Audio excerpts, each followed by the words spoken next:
Bonjour à toutes et à tous, ravi de vous retrouver pour le nouveau Buzz TV de TV Mag sur Figaro TV Île-de-France, Figaro Radio et Figaro Live. Vous pouvez nous voir absolument partout. Pour m'accompagner aujourd'hui, Sarah Lecoeuvre. Ça va, Sarah? Ça va, en pleine forme. Et on reçoit sur ce plateau aujourd'hui une petite perle des Balkans que vous avez découverte grâce à ses talents de danseuse. C'était sur TF1 dans Danse avec les stars. Eh bien, il va falloir vous y faire car désormais, ce n'est plus sur les parquets qu'elle trimballe sa bonne humeur et son sourire ravageur, mais bien dans le monde mystérieux des salons de tatouage. Bonjour, Denisa Ekonomova. Bonjour. On est ravis de vous avoir. C'est vrai qu'on avait l'habitude de vous voir, de parler de danse et tout.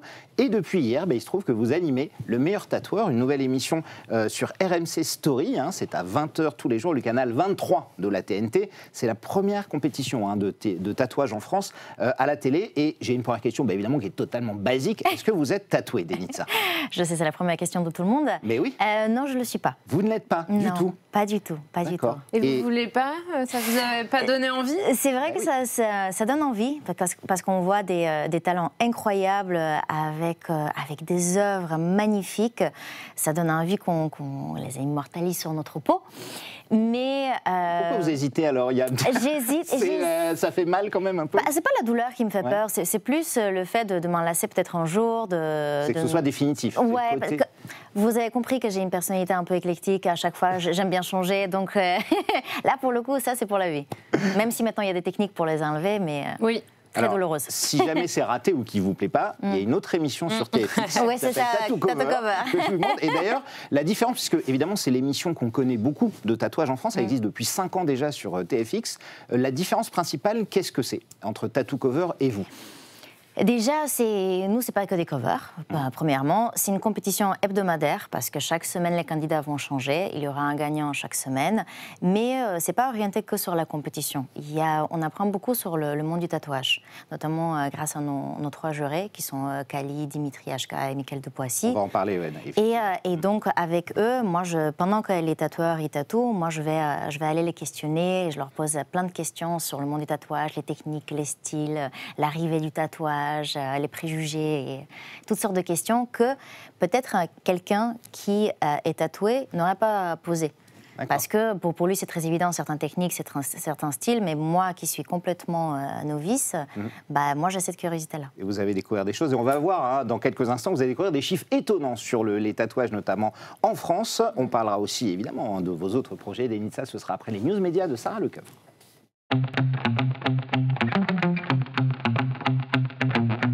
On démarre ces news par la violente charge de Marion Maréchal contre Aya Nakamura. Oui, c'était ce matin au micro d'Apolline de Malherbe sur BFM TV et RMC.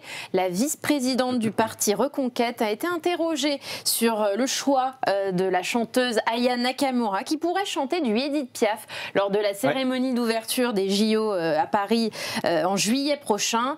Alors Marion Maréchal dit: on veut représenter la France multiculturelle, estime-t-elle, mais cette femme ne chante pas français. Voilà ce qu'elle a ajouté. Elle ne représente pas la langue française. Alors elle a mis également en avant le sondage selon lequel 63% des Français n'approuvent pas le choix de la chanteuse, qui est une proposition d'Emmanuel Macron, de la faire chanter dans quelques mois. Absolument. C'est plutôt David Guetta qui sortait, je crois, premier du sondage des Français. Aya Nakamura qui chante Édith Piaf à l'ouverture aux Jeux Olympiques, pour ou contre? Est-ce que vous avez une meilleure idée, surtout, éventuellement? Je me demande si on avait posé la question française, si Rihanna chantait peut-être d'Édith Piaf, ou qu'elle allait interpréter cette chanson-là, si ça aurait été la même chose, la même polémique. Pour vous, c'est quoi? C'est surtout une question de... Bon, voilà, c'est Marion Maréchal, qui est plutôt quelqu'un de droite.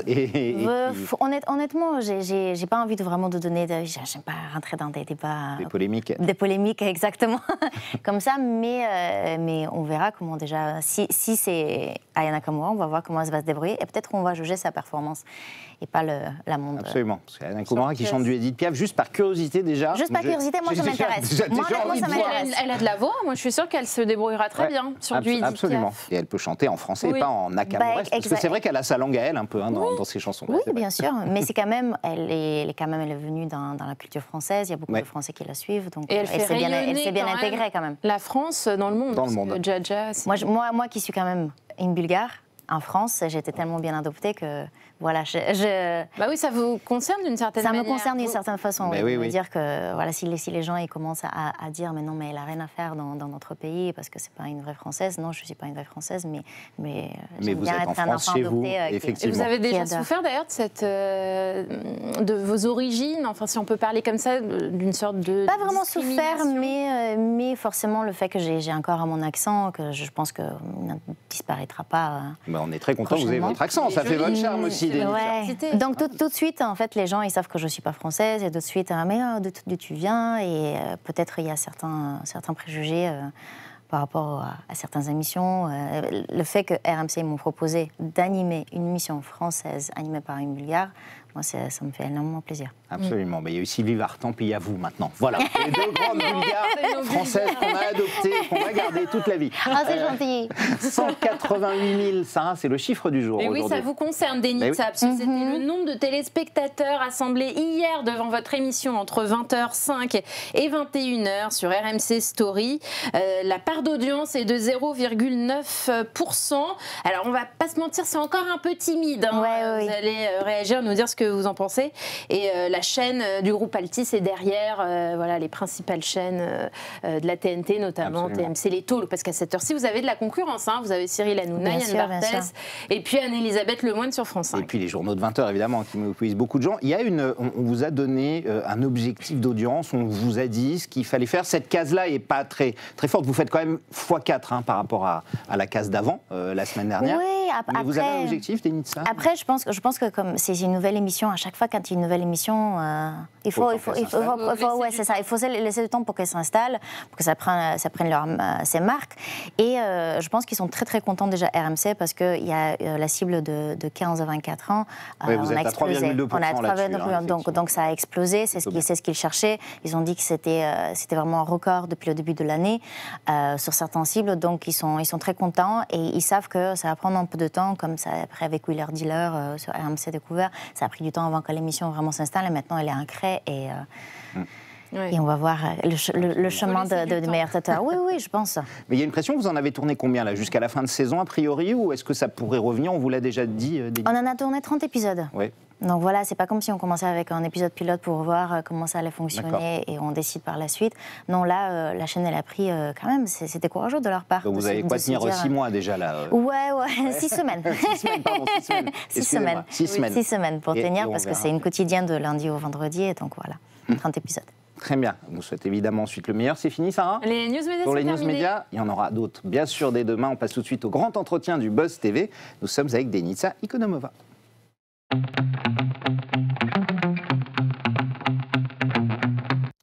Vous présentez depuis hier, on l'a dit, hein, l'émission quotidienne Le Meilleur Tatoueur, c'est à 20h sur RMC Story, et puis ensuite en replay, hein, on ne l'oublie pas, parce que c'est Bien vrai sûr. que les chiffres du replay sont aussi importants. Donc vous l'avez expliqué, hein, c'est une compétition, c'est la première fois qu'on voit ça, Tattoo Cover, effectivement des rattrapages de tatouages ratés. Les seules émissions qu'on avait, c'était des émissions américaines comme Ink Master, mais c'est la première fois en France qu'on a ça. Donc il y a 4 tatoueurs professionnels qui s'affrontent, c'est ça, chaque semaine sous l'œil d'un jury. Comment se déroule une émission typique, Denitza? Une émission typique, c'est qu'il y a des épreuves chaque jour. Il y a des épreuves courtes et des épreuves longues. Les épreuves longues, ça va être sur 2 épisodes, parce que c'est 2h30 c'est 5 heures par épreuve longue et on met 2h30 pour l'épisode. Donc, il va y avoir 2 épreuves, une courte, une longue. Les gens, il y a un candidat qui va se faire éliminer au port de la finale et il va y avoir une finale avec 3 candidats. D'accord. Ils vont s'affronter sur une autre épreuve longue de 5 heures et à la fin, on va décider c'est qui le meilleur tatoueur de la semaine. De la semaine. Et justement, ces tatoueurs en compétition, comment sont-ils choisis cette semaine? C'est Guibaud, David, Croco et Laetitia. Alors, je pense qu'il y a eu un gros casting. Déjà, maintenant, les réseaux sociaux, ça aide beaucoup. Tous professionnels, de trouver hein, des bons tatoueurs. C'est Ils sont des tous professionnels, d'accord, exactement. oui, Certains, ils ont Il n'y a pas d'amateurs qui essayent de... Non. Pour les pauvres candidats. Non. Je pense qu'on a envie quand même de mettre en avant des talents français qui sont expérimentés, qui sont, comme vous dites, professionnels. Donc, non. Et surtout que c'est beaucoup plus intéressant pour les téléspectateurs de voir quelqu'un qui fait des œuvres incroyables. Alors les cobayes, si on peut dire, en fait, c'est les clients. Est-ce que c'est les clients classiques des salons de tatouage et de ces tatoueurs-là, Denitza, ou est-ce qu'ils viennent exprès pour l'émission, pour un tatouage spécifique? Ça varie. En tout cas, ils savent que, parce qu'il y a des épreuves différentes, Ouais. des défis complètement différents, et donc ils savent que par rapport à ce défi-là, ils sont prêts à se faire tatouer, peu importe le tatouage. Parce que déjà, c'est des gens qui sont tatoués, ils ont l'expérience, ils ont l'habitude, et certains connaissent leur tatoueur. Oui, c'est des clients. Donc, ils peuvent être des clients, ils se disent, moi, j'adore ce tatoueur, peu importe ce qu'il me fait, je sais que je vais aimer. D'accord, oui, parce que le jury impose des défis, parfois Exactement. techniques, et donc le tatoué, il doit accepter de... Exactement. Voilà, lui dire, je vais te faire une tête de mort et qu'il voulait une fleur, il n'a pas le choix, quoi. Après, ils discutent. C'est ça aussi qui est intéressant dans l'émission, c'est qu'ils discutent ensemble pour trouver... c'est des défis imposés, mais on peut varier un petit peu dans la proposition et dans la création. C'est ce qu'on cherche aussi, le lien que le tatoueur peut créer avec le tatoué, pour pouvoir transmettre le plus fidèlement possible, en fait, les envies bien sûr aussi de tatouer. Parce qu'il y a un défi, mais aussi il y a les envies de tatouer par rapport au dessin. Eh oui. Et qu'est-ce qui gagne, le vainqueur? Peut-être rien. Il y a un prix ou c'est de la promo pour lui? Déjà, il gagne le titre du meilleur tatoueur de la semaine, beaucoup d'expositions, beaucoup de visibilité, et aussi une parution dans meilleur... dans le magazine dont le Michael Poissy est le directeur. Oui, le magazine de tatouage. Tatouage, exactement. Ah oui, donc c'est une exposition pour eux. Tattoo Magazine, oui, exactement. Absolument. Alors le jury, on en parle, il y a 2 hommes et une femme, Michael de Poissy, Dimitri Hachka et Kali, évidemment tous des tatoueurs expérimentés. Ils ont une histoire, non? Incroyable, tous. Ah oui, tous, ils ont une histoire incroyable. Déjà, Michael de Poissy, c'est le créateur de Style Vitrail. Ce qui est assez exceptionnel, c'est lui qui a créé ce style-là. Les gens, ils vont le voir à travers le monde pour se faire tatouer par lui. C'est notre historien du tatouage, parce qu'il connaît tout l'histoire du tatouage. Tout. C'était un musée, vraiment. De l'Antiquité. Il m'a dit premier tatouage, peut-être il y a 10 000 ans en arrière. Donc il connaît vraiment tout. C'est ça qui est intéressant, parce que comme pendant l'émission, je discute avec lui, on en apprend tellement sur le tatouage. C'est très enrichissant. Dimitri Hachka, c'est notre grand illustrateur. Il est connu pour le New School. C'est une référence dans le milieu. Et Kali, c'est celle qui a su s'affirmer dans ce monde qui auparavant était très fermé, parce que c'est très masculin. Un salon très connu à Paris. Hein. Voilà, et donc pour Kali, c'était très difficile de faire sa place comme une grande tatoueuse. Et elle est très professionnelle et une grande technicienne dans le style de réalisme. Bon, on va parler un peu de chiffres, non? Du tatouage en France. 13 millions de personnes sont tatouées aujourd'hui. Ça représente un Français sur 5. 5000 salons de tatouage en France. Enfin, c'est colossal. Est-ce que vous aviez conscience de cet engouement autour du tatouage avant de vous lancer dans l'émission? Avant, non. Vous n'êtes pas tatouée. Avant, non. Donc, c'est vrai que Les danseurs sont peut-être pas trop tatoués, si? Il y en a beaucoup. Il y en a quand même. Ah, si. En tout cas, de plus en plus. Ça aussi, c'est je pense que c'est devenu une vraie mode maintenant de se faire tatouer pour des raisons multiples et très différentes. Et donc, surtout chez les jeunes. Surtout chez les jeunes. Mais maintenant, j'ai une amie qui m'a dit, mon oncle qui a 65 ans et qui vient de se faire tatouer pour la première fois. 65 ans. Donc voilà, honnêtement, il n'y a pas d'âge pour le tatouage. Et évidemment, un autre défi que vous allez relever, Denisa, au-delà de ça, c'est l'animation. Vous l'avez dit au début, l'animation en solo. Est-ce que vous aviez quand même un peu d'appréhension avant de vous lancer pour la première fois dans l'animation? Vous avez hésité quand même ou pas? Forcément. Hésiter, non, parce que j'aime les challenges. Ouais. J'aime les challenges, et donc je me suis dit, ok, lance-toi, de toute façon, tout ce qui te fait peur, il faut le faire. On n'a qu'une vie, il faut la vivre à fond. Et surtout, le thème me plaisait. Parce que je regardais beaucoup quand j'étais au Canada, en fait, les émissions de tatouage. J'aimais beaucoup dessiner, donc je me dis, je vais avoir des vrais artistes qui vont dessiner, je vais en apprendre beaucoup sur ce domaine, le tatouage. Donc, ce qui était plus dur, c'est forcément de me dire comment moi je vais m'intégrer dans cette émission-là, en tant que non tatouée. Voilà, aussi, parce que j'étais vraiment la minorité sur le plateau. On est quand même, on peut moquer de vous. Pas, totalement. J'ai servi de cobaye aussi par rapport à plein de défis où Kali, elle prenait, me disait, ok, alors si moi je vais à faire le défi, je l'aurais fait de cette façon-là. Et donc elle dessinait sur mon bras. Je suis partie à chaque fois avec plein de tatouages. Des éphémères. Éphémères, évidemment, qui sont bons. Ouais. Et est-ce que vous avez demandé des conseils à vos copains de Danse avec les stars qui se sont déjà essayés à l'animation? Je pense à Chris Marquez, à Laurent Mestret, à Inès Vandamme également. Jean-Marc Généreux aussi, animé des émissions sur France 2. Sur France Télévisions. Avec Laurent Mestret, à un moment donné, on est allé... Avec qui vous avez gagné Danse avec les stars, J'ai gagné Danse avec les stars, exactement. À un moment donné, on s'est pris même quelques cours. Mais ça, c'était avant le confinement. On s'était pris quelques cours d'animation ensemble. C'est lui qui me dit viens avec moi, ça va être trop chouette. Peut-être un jour, ça va te servir à quelque chose. Ah bah voilà. Il l'avait senti. Je pense que lui, il l'avait. Est-ce que le rôle que vous avez eu de juré, notamment dans la saison où vous êtes passé de l'autre côté, ça vous a aussi un petit peu poussé à ça? Oui. Quand vous avez quitté le parquet pour devenir juré? Totalement, parce que ça m'a un peu reconforté à l'idée de me dire que maintenant je vais quitter le parquet de danse pour juste présenter quelque chose, soit en fait en tant que juré où je parle aux candidats, je leur donne mes conseils, mais maintenant sur RMC, je donne aussi des petits conseils pour rassurer les candidats cette fois-ci, pas vraiment pour le côté technique ou style, mais pour les rassurer. Donc j'adore l'échange, j'adore parler avec les gens, je suis une grande pipelette, donc pour moi ça me plaît. Bon, parlons un peu de Danse avec les stars. C'est là où le grand public vous a découvert, Denitza. Oui. Vous avez gagné 4 fois, quand même. Vous détenez l'un des records. Avec faux, égalité. Vous êtes à égalité. Allez, ex-aequo. Vous avez eu un petit pincement au cœur de voir se lancer l'émission après quasiment 2 ans d'absence, sans que vous y soyez? Pour être honnête, pas vraiment. C'est vrai? Non, j'étais très à l'aise avec ma décision. Pourquoi, en fait, pour ceux qui Parce que j'avais envie de faire autre chose. C'est vous qui avez décidé? J'avais envie de faire autre chose. Ça m'aurait fait plaisir d'être dans le jury, parce que c'est beaucoup moins chronophage qu'être sur le parquet de danse. Forcément, ils avaient déjà pris leur décision par rapport au jury, ça y est, aucun souci. Donc, en tant que danseuse, c'est vrai qu'ils m'ont reproposé. Sauf que moi, c'était plus dans mes envies. Comme je disais, j'avais envie de faire autre chose, d'évoluer personnellement aussi, d'être stimulée autrement, de découvrir d'autres domaines, d'autres univers.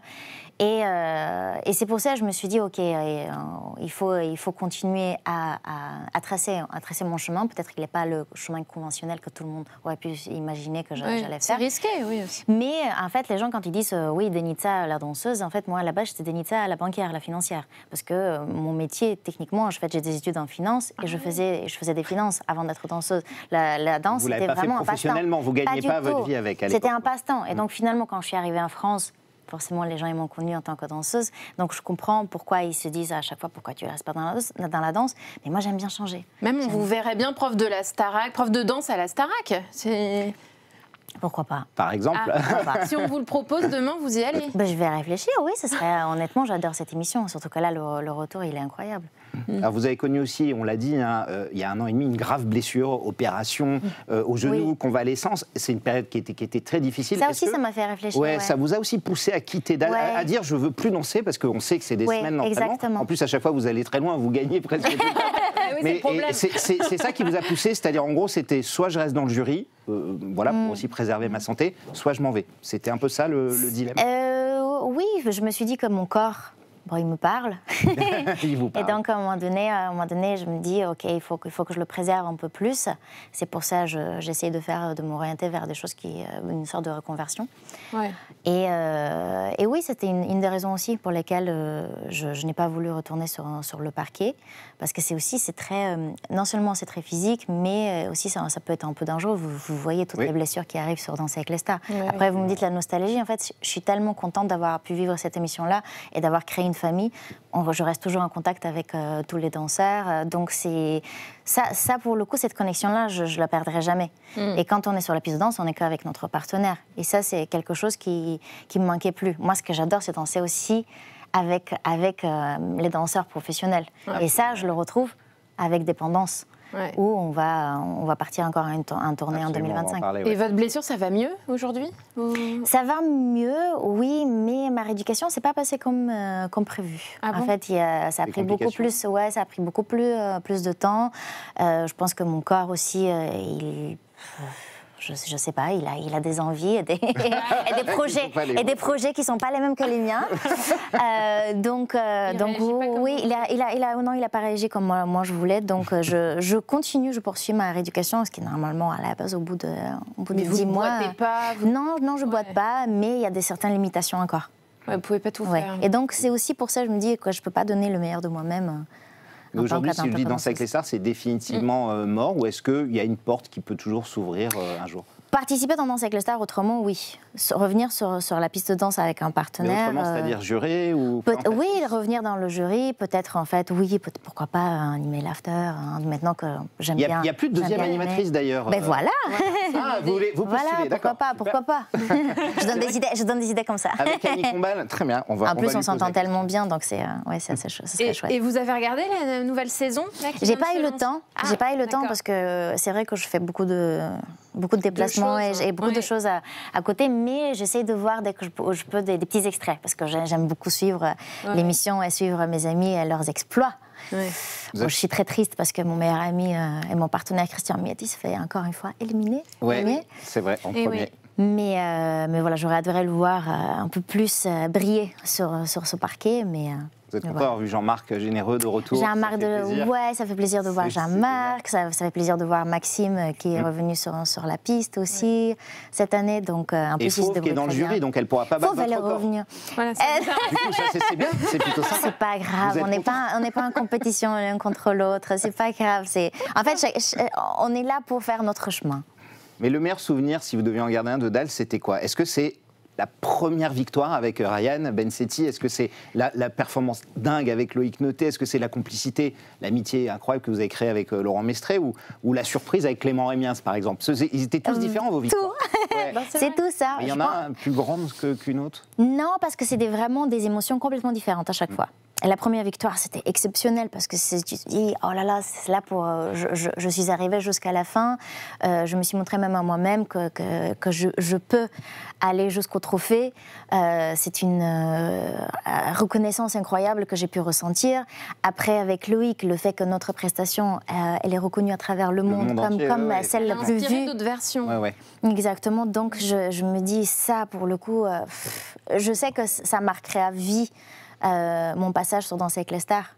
Et jamais j'oublierai ce que moi j'ai pu ressentir, parce qu'il ne faut pas oublier que la danse contemporaine, ce n'est pas ma discipline. Moi, je suis vraiment dans les danses sportives, les danses de salon, dans un couple.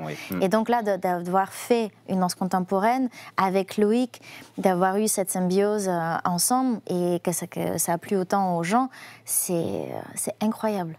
Ce qu'on peut ressentir en tant que personne. Bon, on va se mentir, pour l'ego, c'est très flattant. C'est très important, mais c'est très sain. Il y a une star avec qui vous rêveriez de danser? Ah oui, demain, on vous dit un Pride vous avez unique. Les cartes blanches. Carte blanche. Une star avec qui vous aimeriez danser? À un moment donné, j'avais dit auparavant que je vais faire une semaine une danse avec Jean-Claude Van Damme. Parce que je pense qu'on va se marrer. Ah ouais. C'est sûr. Je pense qu'on va se marrer. En plus, il est très souple. Il bouge bien en plus, Jean-Claude. Il bouge bien, il est souple. En plus, il adore la Bulgarie. On l'a reçu plusieurs fois dans notre pays. Il a tourné presque tous ses films en Bulgarie. Donc je me dis, on a beaucoup de choses en commun. Il y a une connexion qui va se faire, c'est sûr. Jean-Claude Van Damme, pas mal. Je note ça. C'est dans la liste de commandes avec co-animé avec Camille Combal. Oui, on passera ça. Alors, la bonne nouvelle, c'est que, évidemment, vous continuez de danser. Et bonne nouvelle, c'est aussi le titre du nouveau spectacle de la troupe Dépendance, qui est dirigé par Maxime de Rémès et dont vous faites partie. Il y a beaucoup de visages de Danse avec les stars dedans. Il y a Katrina Patchett, Marie Denigo, Christian Miette, votre éternel partenaire avec qui vous avez tout connu, Jordan Mouirac. Il y a des tournées, des dates déjà prévues, Denitza? Il y a eu des reports par rapport à des dates qu'on n'a pas pu faire auparavant. Donc là, le 7 et 8 juin, on sera à Pernay et à Rouen. Oui. On part à l'île de la Réunion et l'île Maurice aussi au mois de début mai. Ah, sympa. Je peux venir ou pas? Avec plaisir. Avec plaisir. On fait une délocalisation du buzz.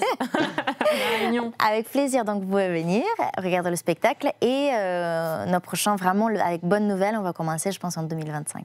On a pas mal de dates, on essaie de voir, oui, c'est ça, de voir l'organisation et comment on va faire, mais oui, 2025. Vous n'êtes pas prête de prendre votre retraite de la danse, quoi? Non, pas encore. Pas quelque chose que vous envisagez? Vous voyez, c'est comme si une comédie, maintenant, c'est comme une sorte de comédie musicale qu'on va faire. Oui, c'est vrai, c'est un spectacle un peu Donc, c'est un spectacle, on avait fait... Vous jouez aussi. Vous voyez, en fait, on a envie d'évoluer, on a envie de faire du changement. Et donc là, on va peut-être jouer un petit peu plus, il va y avoir une chanteuse qui va être avec nous, donc ça va être tout un autre univers. D'accord, Denitza comédienne, bientôt alors encore. C'est possible ça? Pour vous dire la vérité, je suis en train de tourner un film en ce moment. C'est vrai? Oui. Vous tournez quoi?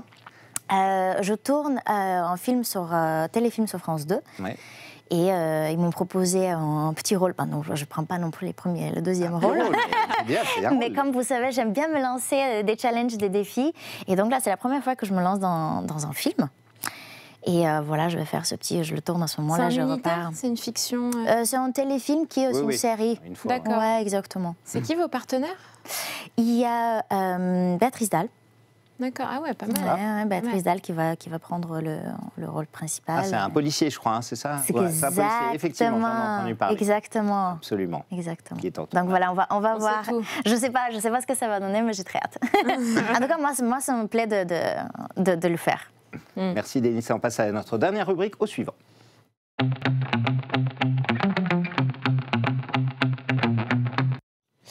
Nous recevions hier la jurée de Top Chef sur M6 et ancienne gagnante du concours, Stéphanie Lequelec, chef 2 étoiles désormais. Et Denissa, il se trouve que Stéphanie avait une question pour vous. Je vous propose de l'écouter et d'y répondre juste ensuite. Denissa, comment puis-je convaincre mon mari de m'emmener un petit peu plus danser ? Elle rêve de danser dans ce salon avec son mari. Ouais, apparemment. Je pense qu'il faut qu'elle dise alors je ne cuisine plus pour toi jusqu'au jour où tu vas mettre sur un cours de danse. Il faut faire avec les menaces. Et comme c'est une chef excellente, je pense qu'il faut qu'elle la menace par la bouche. Parce que pour les garçons, on sait que l'amour passe par le ventre. C'est vrai. Mais c'est une bonne idée de danser avec son compagnon de vie. Si c'est très chouette, on partage tout. Il ne faut pas non plus le faire trop souvent parce que ça peut créer des petits conflits. Ouais. Ah oui. Mais non, c'est un partage, c'est exceptionnel. Je pense que même lui, si maintenant il est hésitant, il va découvrir d'autres sensations, il va découvrir d'autres façons d'être avec sa moitié. Bon, la danse, ça rapproche et c'est trop beau de vivre ça ensemble. Le message est passé en tout cas. On le transmettra à Stéphanie Lequelec. Merci Denissa Economade d'être venu nous voir. On vous retrouve tous les soirs à 20h à la présentation du meilleur tatoueur sur RMC Story, le canal 23, et puis bientôt avec la troupe dépendante. Si on vous souhaite évidemment plein de belles choses pour la suite. Le Buzz Télé sera là dès demain avec maître Stéphane Goldenstein, qui est l'avocat de la sœur de Xavier Dupont de Ligonnès, pour un entretien exclusif à ne surtout pas manquer. Ce sera chez nous. Sarah, merci, à demain. Et encore merci de votre fidélité.